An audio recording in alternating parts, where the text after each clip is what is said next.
Thank you so much for joining us today. Welcome to Pivot and Thrive. I'm Karin McCarthy, founder of Vermont Collaborative Circle, a community resource for entrepreneurs dedicated to making Vermont the place where businesses and families thrive. In the Pivot and Thrive interview series, we're showcasing business leaders who are demonstrating creativity, collaboration, and resilience, with the hope that we can learn from each other so we can accelerate the pace of business success in Vermont. Before we begin today, I'd like to recognize the Abenaki Nation, on whose traditional land we're having this discussion. And because we are in a pandemic, we are virtually connecting, and this is being recorded for future use. Please turn your microphone on mute if you don't mind, and you're welcome to have your video on, but if you have distractions in the background, please keep that in mind. We'll have a Q&A opportunity at the end. Please feel free to populate your questions into the chat, and we'll get to them before the end of the call. I'm really glad that you're here and so excited to be joined today by Kim MacQueen. Kim is the author of 2 books and is currently working on a memoir in recipes, complete with wine pairings. She's an editor who's helped a long list of authors on their path to publication. And in 2021, she will launch her own small press, Holbrook House, based in the Karma Birdhouse on the waterfront in Burlington, Vermont. The company's mission is to help authors at every stage of their lives and careers bring their books to the international marketplace. Welcome, Kim.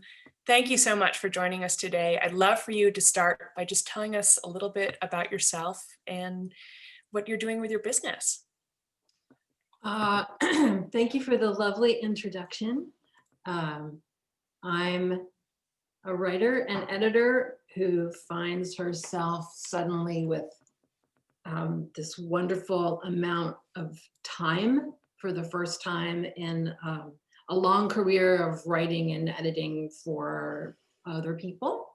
I worked primarily for universities for 25 years and I'm out on my own for the first time. And I've got just a beautiful space for the first time. To really kind of follow up on what a friend of mine once called my ministry, which is an interesting word for me to use, as I have really no background, no religious tradition in my family or in my life. But I had a friend of mine who called about another friend who had a book that she was shopping around, and she'd sent it to 200 agents and really wasn't sure what the next step was. And she called me, and this is somebody I hadn't talked to in 2 years who lives in Texas. She called me and said, "Can you help this friend of mine?" And I said, "Sure, but why? Like, why did you think of me?" And she said, "This is your ministry." She reminded me that the year before I had written a novel, and I wrote this novel during this break I had between, sort of demanding full-time jobs. I had a couple of months where one job ended and another was set to begin, but I had I think the span of about 2.5 months. And during that time, I had a novel that I've been working on. I finished it. I got it ready to publish.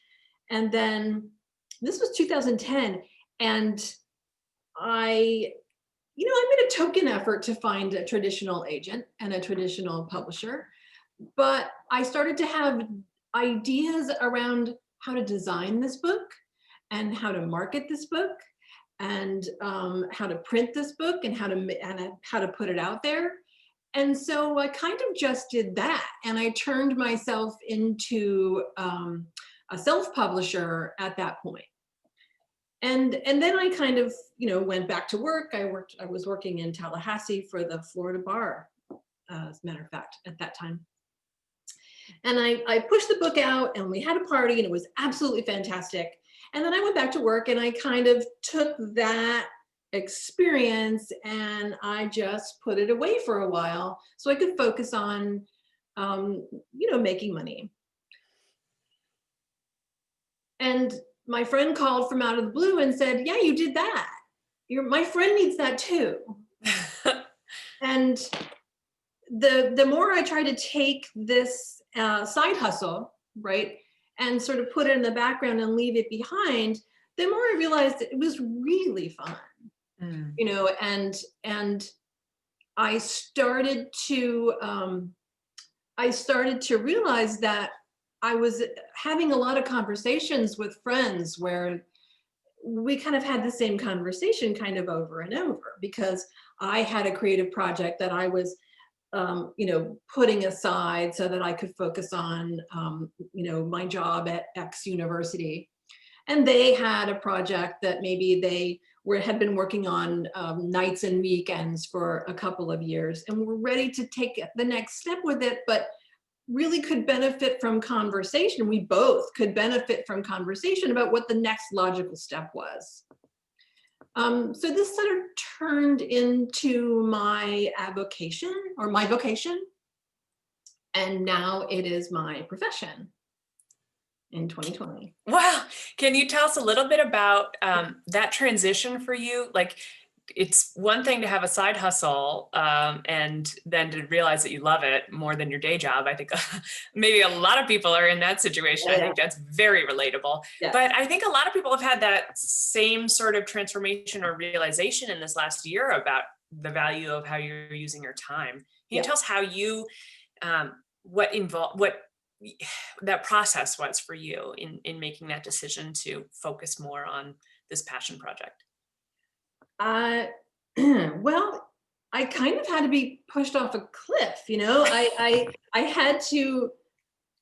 I knew my job, my full-time sort of teaching higher ed gig was going to end July 1st, and I realized then that I've been working full-time since I was about 16. You know, starting making chicken sandwiches at Wendy's. And so I really had to go through a re-education process about how to use creative time now that I suddenly had it. I'm really genetically programmed, I think, to try to be efficient with that daytime, with that Monday through Friday 9 to 5. Because I think as artists with day jobs, that's what you have to do, right? You have to figure out, okay, if I'm going to have this job and then write this book, I have got to be really disciplined about how I spend my time. And so I was suddenly in July in a place where I didn't necessarily need discipline. What I needed was to be able to inhabit creative space and time in a way that didn't scare me so much that I wanted to just like go get another full-time job so I didn't have to think about it, right? Because ultimately that's easier. Yeah. Or it can, you know, it can be easier than really sitting with your, you know, big empty day and a computer that is ready and waiting for you to type something brilliant into it. Well, then that's a whole nother set of stressors, really. So I did a lot of sitting on my couch and staring out the window, thinking about what I really wanted to do, and went down a couple of blind alleys, you know. And ultimately, I think I had to, I just started seeing myself coming back down to the Carmen Bird House, leasing a space, and moving all my books and my computer and everything down to that studio space, which is the first, or this studio space, which is the first studio space I've ever had. So that alone, you know, if you're changing how you use space, you can also change how you use time. So I had the gift of just being able to come and sit here and figure out what I wanted to do in this space, you know, for pretty much the last 6 months. I moved in here in August and really only started to talk to people about my business and how it's going to be structured and how it's going to move and how we're going to work with authors, this is New Year's Eve and I'm still about 50% of the way there. Well, I think we're all a work in progress, right? Yeah, I mean, absolutely. Absolutely. I think you're so right about changing our space and how we use time. And ultimately, everyone has had that experience in some way this year because of our social distancing and connecting remotely. We're all having to reevaluate the way that we come together and to do it with different intention. Yeah. So I know you're not alone in that. Can you tell us a little bit about the physical space, your office in Karma Birdhouse? What is it that what's it like? What are you creating there? About 18 months ago, I started to have this vision of a space that was very definitely based in this building, which I love. It's the Karma Birdhouse. If you've never been here, you got to come here because it is an absolutely gorgeous building that used to be a grocery warehouse. Yeah, I gotta not look at the chat while I'm talking to you. I get sort of off.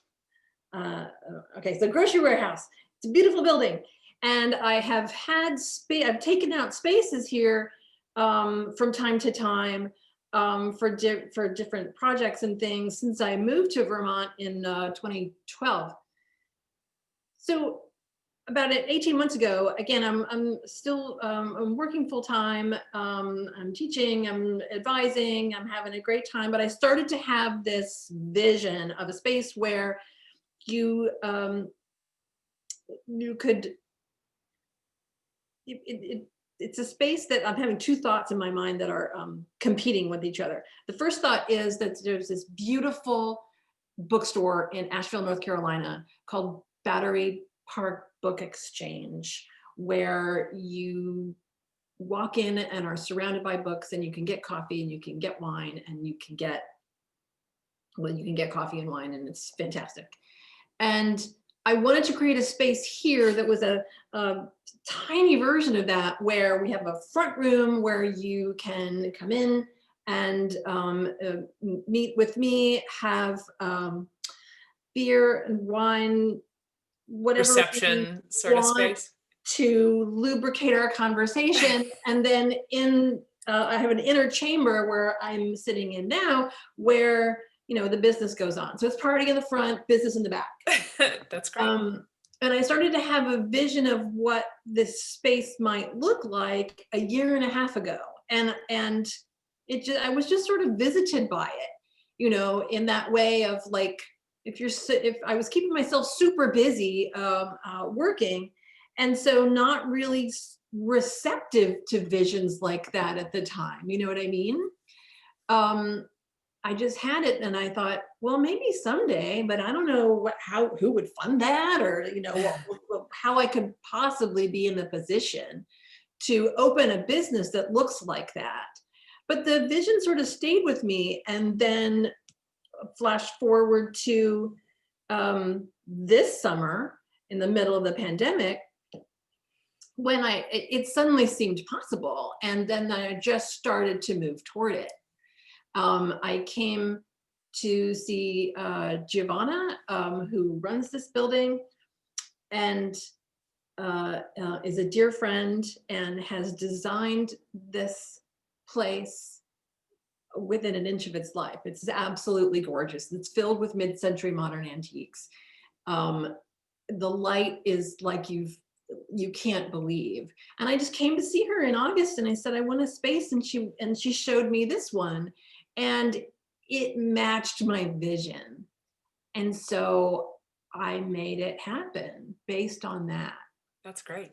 It is incredibly inspiring space. If you haven't been there, it's right on the waterfront, and it is filled with creative entrepreneurs who are connecting with each other in different ways. Kim's office is right on the first floor, almost immediately aligned with the cafe. So if you're in the downtown area, pop in, check it out.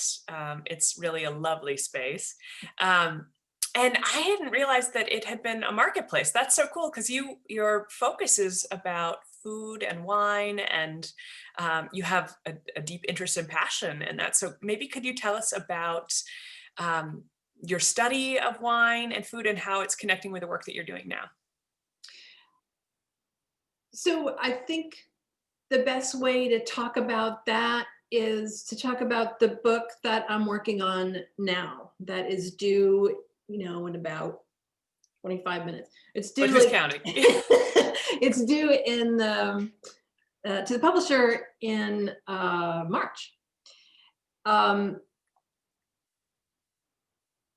I also, a year ago, pretty much exactly a year ago, um, took the introductory Court of Master Sommeliers course. It was offered here in Vermont for the first time.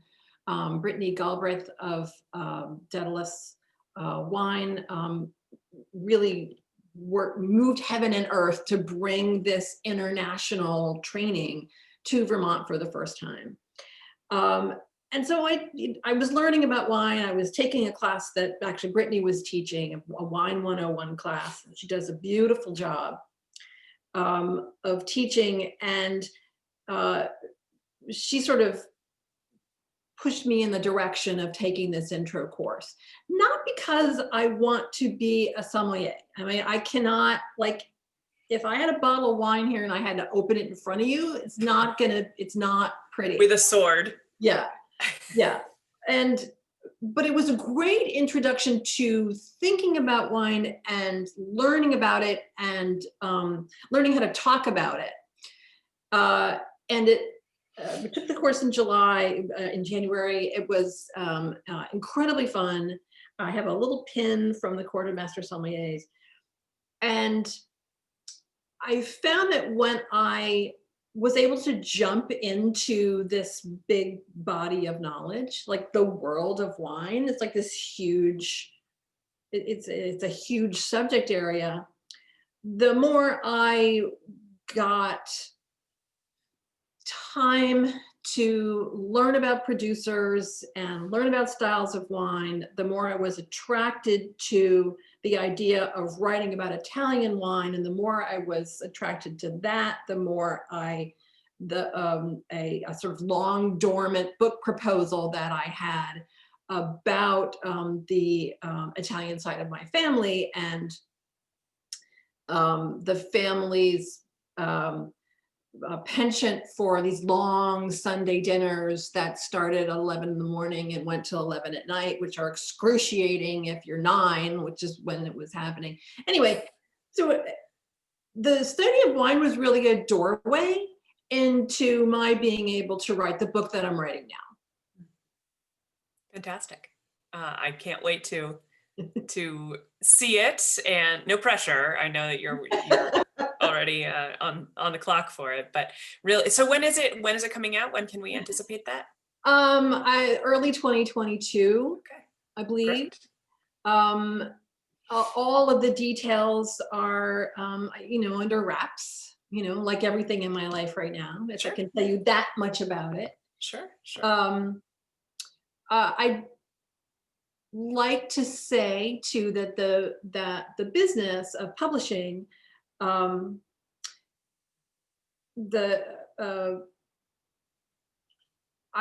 describe it mostly as a fondness for food and wine.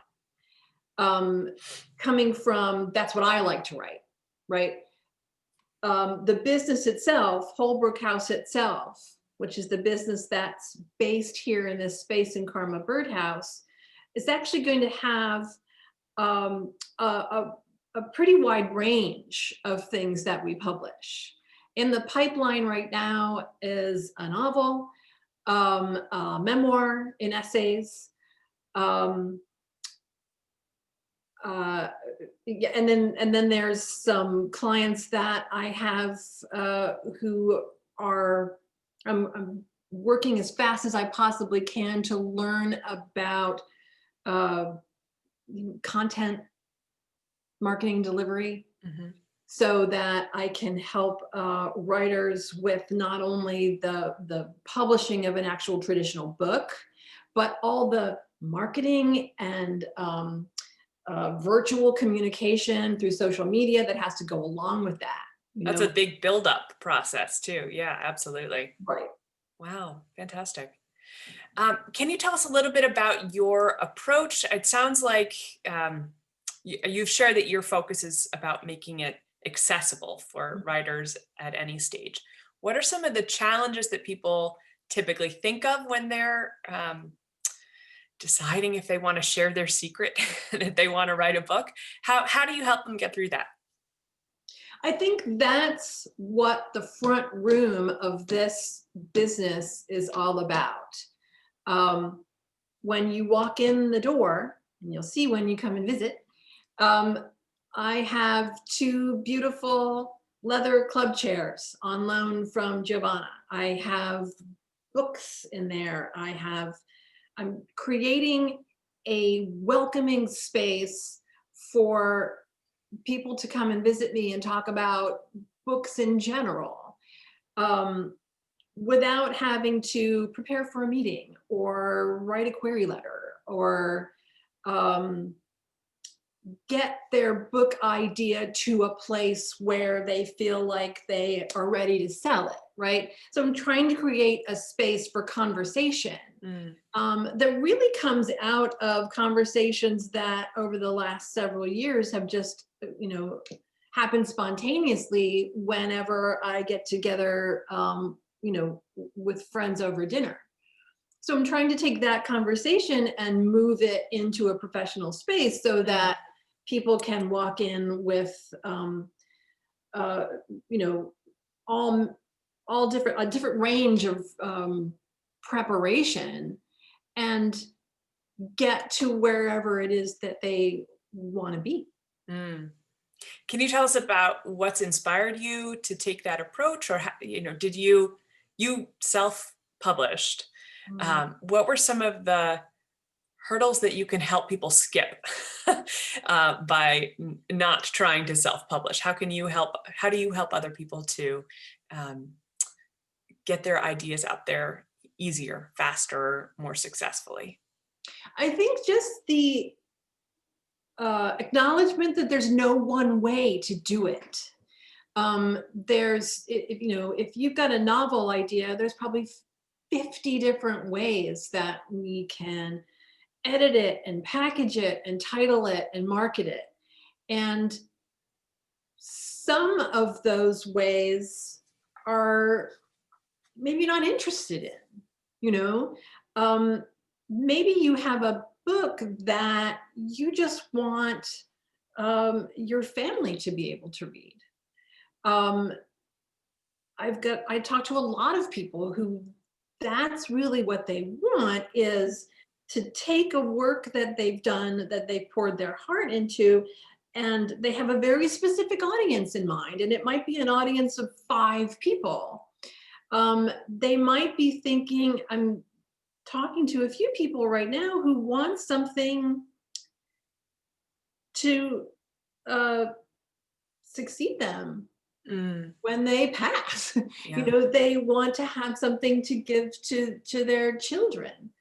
And then I also talk with people who have a huge audience who want to fine tune the books that they put out there, as well as getting into audio and video and art. How do we archive that sort of thing and yet still make it available to the audience who wants to consume it?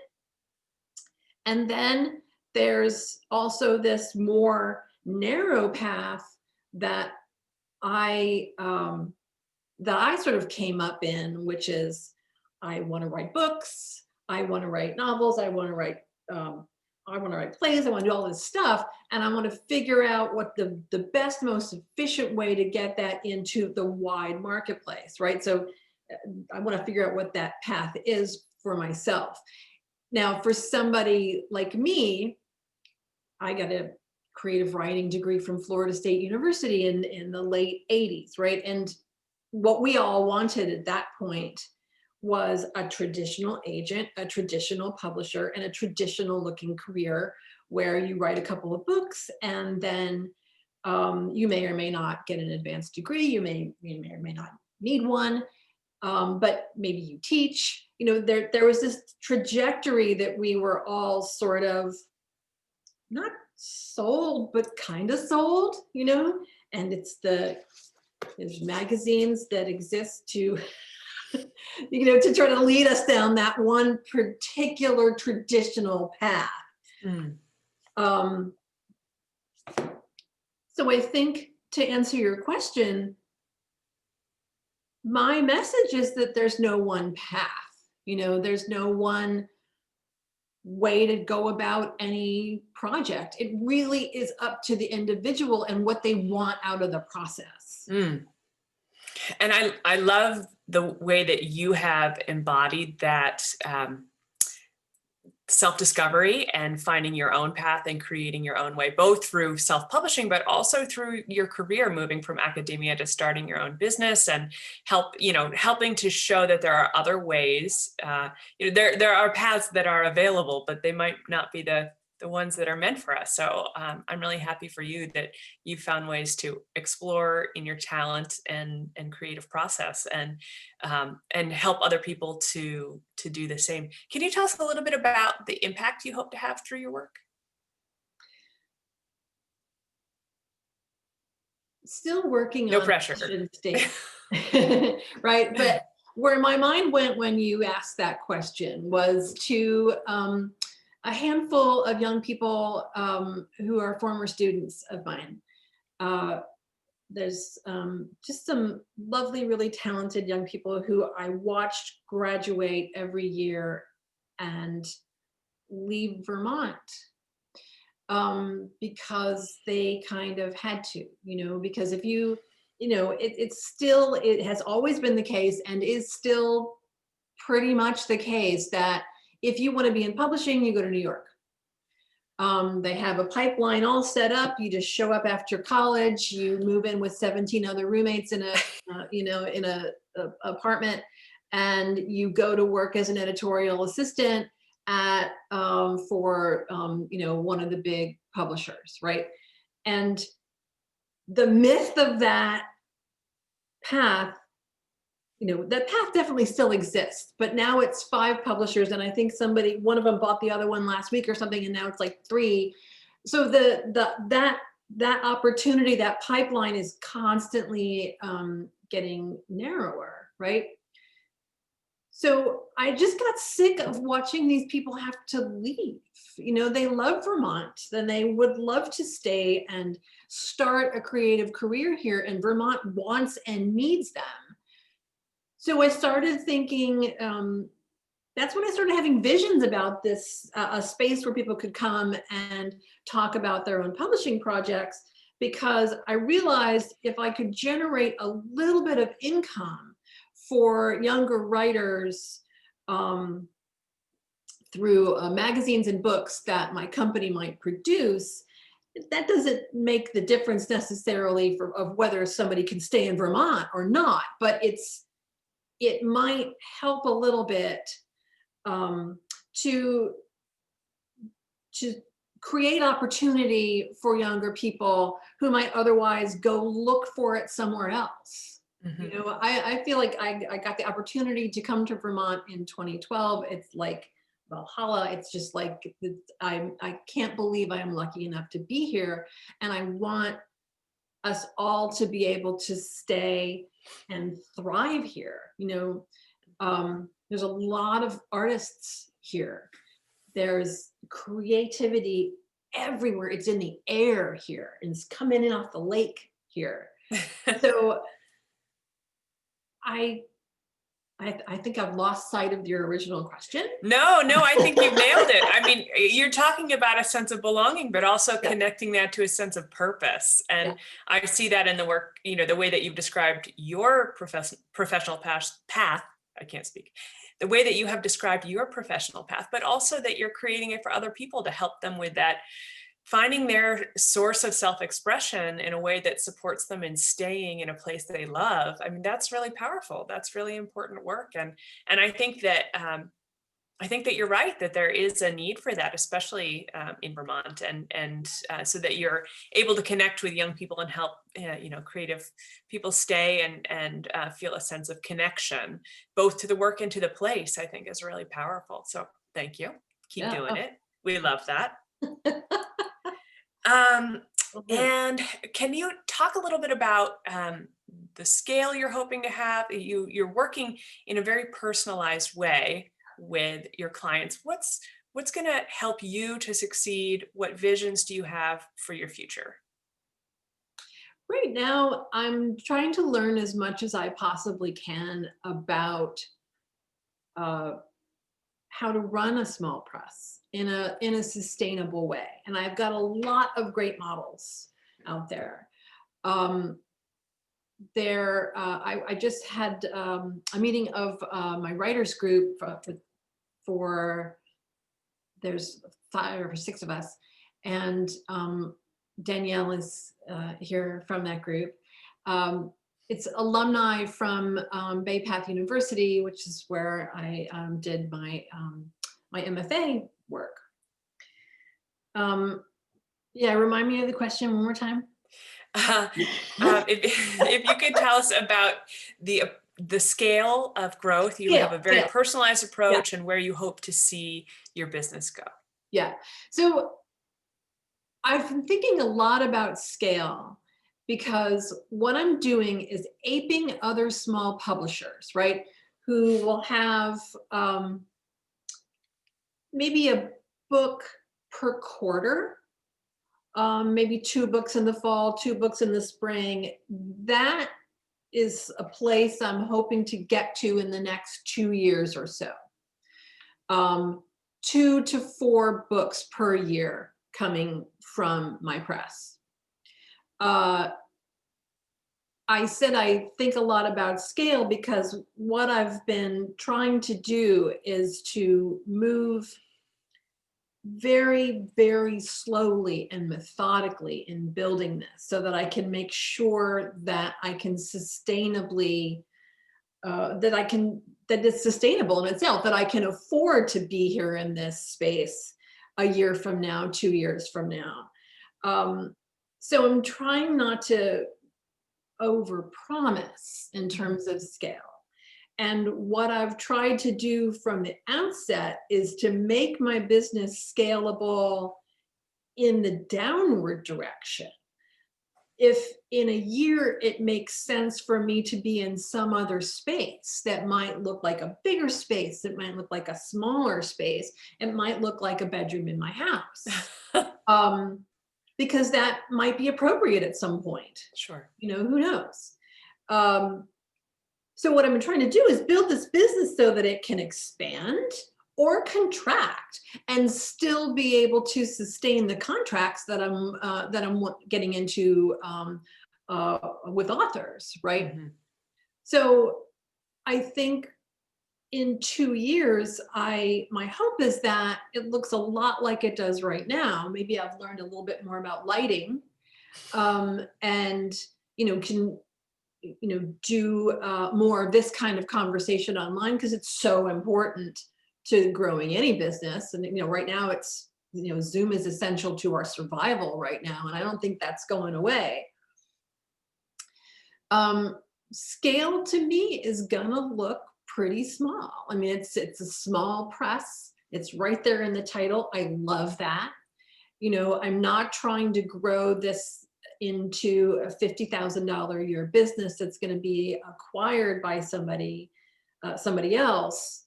But I am trying to create something that is like a little jewel box of publishing that maybe after 10 years I do sell, because we will have established this really nice pattern of putting forth the voices of people who, for whatever reason, don't want to move to New York and chuck everything so that they can try to get a novel out through a big 5 publisher. You don't need to do that.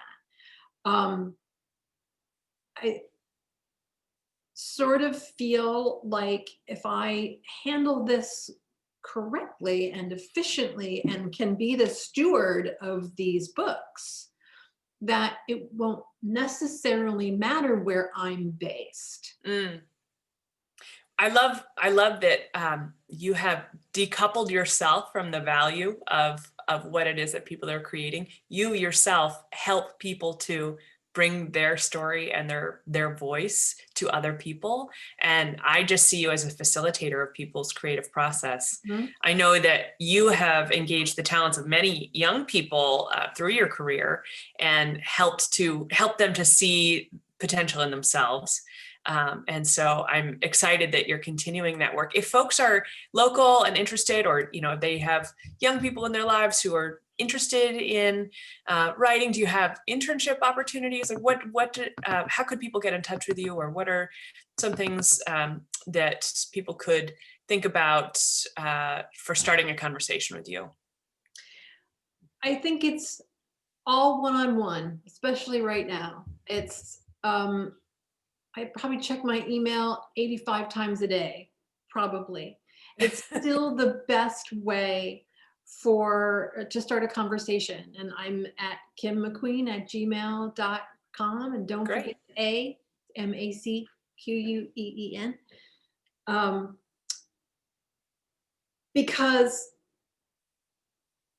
one of the things I did, I was at Champlain College for 7 years and had a lot of fun, and realized, and I ran internships for most of the time that I was there. And I didn't inherit an internship program necessarily. It's a small school with a small professional writing program, and then an even smaller number of people who were interested in the specific type of print publishing that I was nuts about. So when I had students come to me for internship experiences, I was able to create internship experiences around the person, right? Mm. So and that was really fun. And I sort of learned how to do that and why it's necessary to do that, especially for college students who are paying tuition, who are trying to learn an industry. It was an opportunity to model best practices of that industry for them. So as a result, if someone sends me an email and they're a college student or a graduate student for that matter, be working with some graduate students, I think, beginning in 2021. Tomorrow. Totally exciting. Yeah. I can really design an internship around the intern and around the educational experience that they want to have.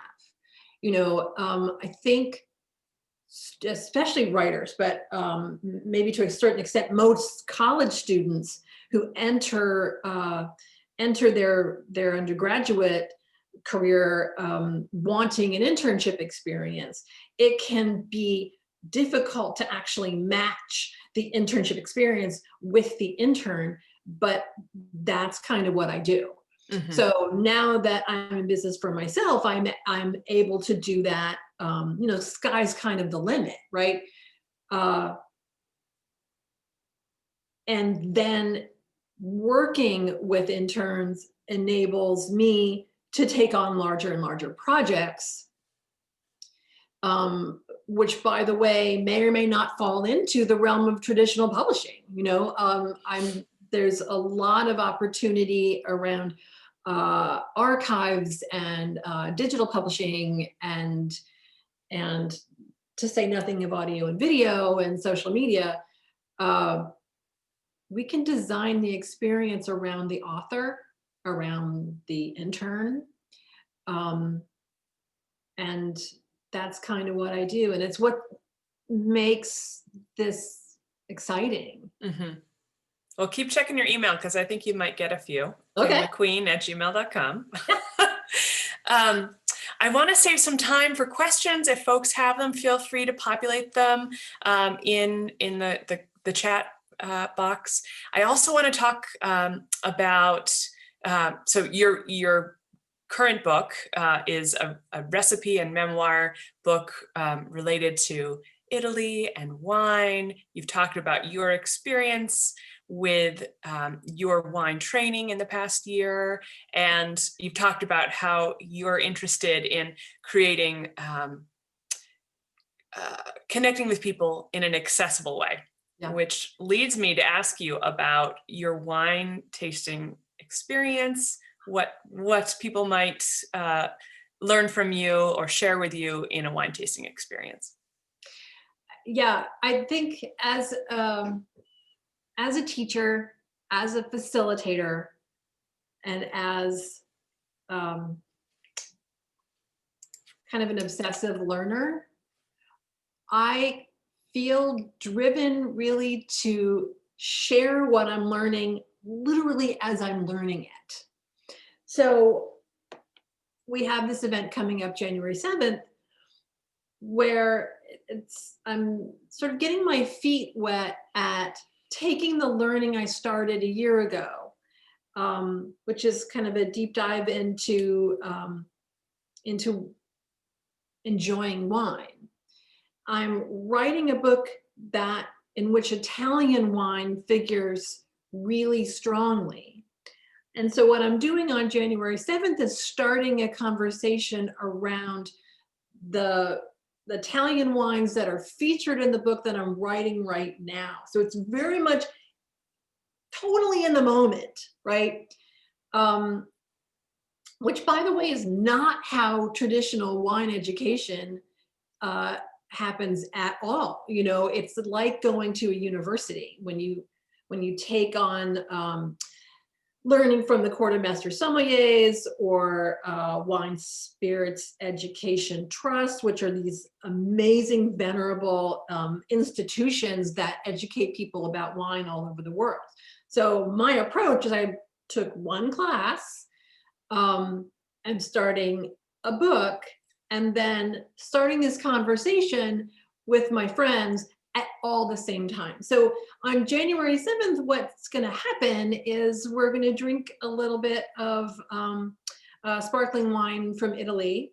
It's called Samariva, and it's really good and it's delicious. And if you join us on January 7th, that's what we'll be drinking and talking about. But you know, boy, it's like, I think it's going to be, I think to a lot of participants, it's going to feel like stumbling upon a party that you didn't know was going on, and you're welcomed in, but boy, we are all flying by the seat of our pants. Well, I think 2020 has found us all in that state. So if we can add a little celebration and connection and community to that, I think that would be more than welcome in a lot of people's households via Zoom. Yeah, via Zoom. Cool. Well, I just put a link in our chat. So I hope that folks will be able to join us. If you're interested, if you're in Vermont, register, and we'll send you the details certainly about participating. And let's see, I see some folks are having to hop off, but we want to wish you an incredible New Year celebration, sense of renewal and connection and fresh mindset as we begin the new year. And also just thank you, Kim, for this incredible gift of your time and sharing your talent and your story, and for making it making the possibility accessible to folks to think about how they might share their story, their memoir, their cookbook, something that they can have, they can leave behind as a legacy, or put forward into the world now. You know, it doesn't have to wait. So I'm really excited about the work that you're doing and happy to support your passion and dedication to the creative community in Vermont, especially. And we'll certainly, if you have questions about how to get in touch with Kim, feel free to respond to this message. I'm happy to put you in touch with her, or Kim has offered her email, kimmcqueen@gmail.com. And it is just such a pleasure to connect with you and collaborate with you. If you're looking for more opportunities to connect with Vermont business leaders who are pivoting, thriving, and sharing their talents with the world, please be in touch. we have a new opportunity. The Pivot and Thrive community is an online resource hub for Vermont small business owners. The doors open tomorrow, Friday, the 1st of January, 2021. And so you can really join and be a founding member and have an incredible role in starting the sharing culture and learning experience that we're able to share. The idea behind the community is that it's really hard to do things in isolation. So when we learn from each other, we connect with each other, we have a community and a network of people who are supporting us and helping us to learn, we can accelerate the pace of our learning and succeed faster. So I hope that you'll join and get involved. It's really been, I'm seeing some chats in the discussion. It's been lovely to connect with you. And I hope that we'll have many more opportunities in the coming weeks as we get more involved with the Pivot and Thrive community. And you can also connect with Kim, who is a member in the Pivot and Thrive community, and start some conversations there. So thank you again for joining us today. Kim, thank you for your time and for sharing your work. And it's really a pleasure and a privilege to share this time with you. Thank you. Thank you so much. Take care, everyone. Happy New Year.